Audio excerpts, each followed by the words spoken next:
I'm standing here in the valley of Elah, and it was in this valley that the battle of 1 Samuel chapter 17 was set in array. Saul and his men, no doubt, coming out of the Judean hills to my east, and no doubt Goliath and the Philistines coming up from the cities of Gath over here to the west.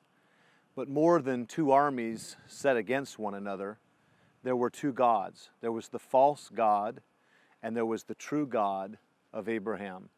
And we recognize as we open the Word of God that there was much fear in the land, especially amongst Saul and his men.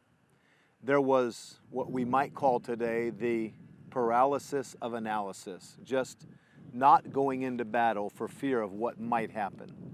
But we know the story.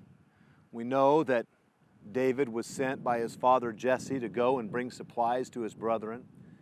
When David arrived on the scene, he saw Goliath, perhaps from the hill, right over here to my left, a few hundred yards, shouting out and defying the God of Israel.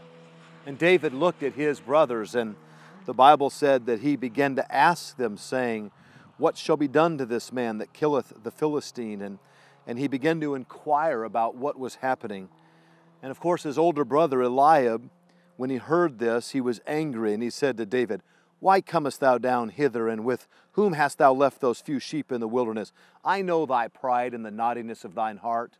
And I just want to say, whether you're a young person or even a pastor getting a work started, or maybe a mom trying to raise your children, that often when you have a great vision for God and strong faith in the Lord, there'll be some older brother out there who will ridicule the motives of your heart.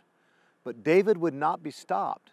In fact, David looked at his brother and said, "What have I now done?" And then he said those famous words, "Is there not a cause?"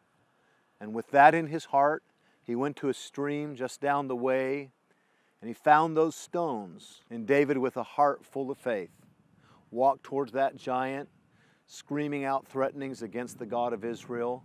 And David, by the power of God, was able to see Goliath come down. We've got a lot of Goliaths in our land today, a lot of issues, but we have a mighty and a powerful God.